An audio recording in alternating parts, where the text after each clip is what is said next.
Yeah, for especially for master student, I think because they just have 1 year, it's a lot more overwhelming as compared to an undergrad.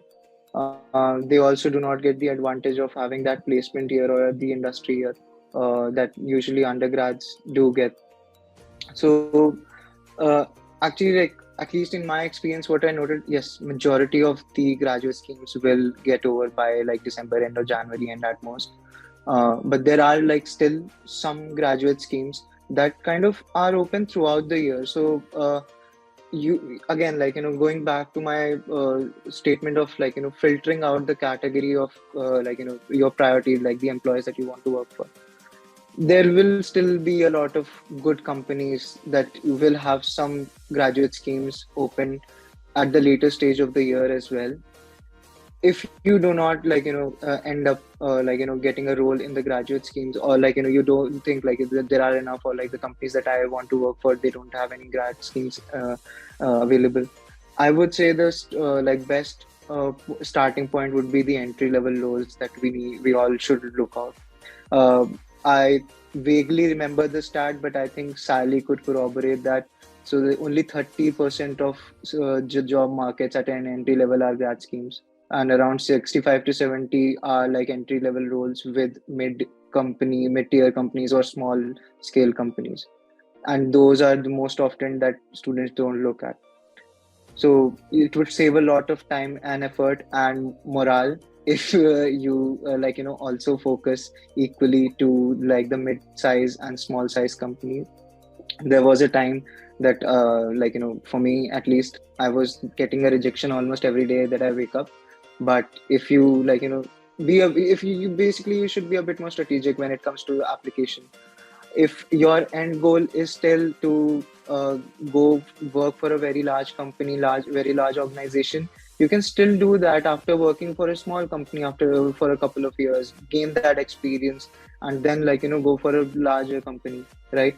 So that is one of the aspects that is most feasible.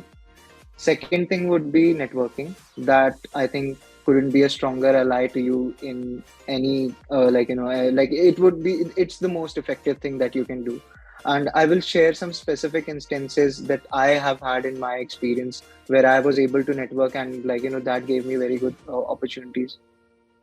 So the first would be working as a brand ambassador for Student Circus itself, right? That was the very first interaction that I had with Tripti, and the association with you all. That opens a lot of other avenues as well, right? So you have to be a bit more careful when you think about the networking opportunities. There are a lot of career fairs that go on, and the idea of career fairs is not to learn about the company that much, rather than connecting with that person.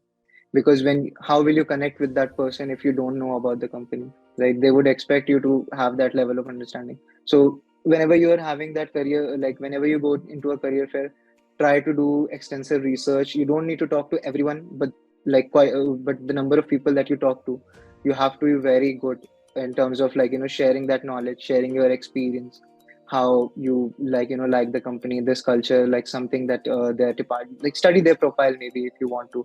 Okay. And then have that one-to-one conversation. You don't want, like, it is like my personal opinion, I would like if I am in a career fair, and at my time there those were being hosted mostly virtually, so I would avoid the group career fair sessions, and I would rather go to the one-to-one sessions where I have a 15-minute time slot with an individual, and I have a good conversation with them, right? Straight away add them to your LinkedIn profile, message them with the relevant stuff that you talked about, telling them, hey, it was very nice to connect to you, lovely connecting with you about this job role that you talked about, or learning more about yourself, all that. Majority of the time you'd be surprised, people are all some people are even ready to refer you to the role, right? If you do it really well.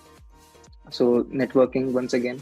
Another example would be like a lot of activities take happen in the university when you are working as a student. So for me, it was the international conclave that happened last year in March at the University of Leeds. I got the opportunity to connect with a lot of directors, like directors from IBM, some other tech companies which are operating in the UK. So you don't get that anywhere. No one, like, would like bother to respond to you. Like, so if someone is really kind, then they might, like, respond to a random message on LinkedIn. But normally people are a bit more busy, to put that bluntly. So, like, when you have that connect with people, like, people always respond. And the last thing, like, which is very significant, and I've seen, like, my friends, not me directly, but my friends who have landed quite a few roles, is at times with universities, for your dissertation, you have project-based dissertation, which you do with the company, right? And that is the best way to, like, make your way into an organization, because for 2 or 3 months you've shown them the way you work, the level of planning that you have, and the, like, skills that you work that you bring directly. So after dissertation, at least like 4 or 5 of my friends have like gotten an offer, and they have started with the companies that they did their dissertation projects with. So always anything to look out for. Yeah, that would be like, based on my experience and observation, the best things I would get, tips I would have. That hidden job market is actually really, really worth tapping into.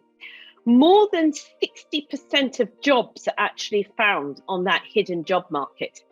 And that is, that hidden job market are jobs which are never advertised, but you only hear about from networking and connecting with people. And you really mustn't be afraid of reaching out to people you don't know and contacting them, connecting with them. It's not about asking for help. It's about being interested in them, what they do, and trying to start a sort of dialogue whereby you're showing an interest in what they do, and then maybe they will actually show an interest in you. And you never know where that might lead to.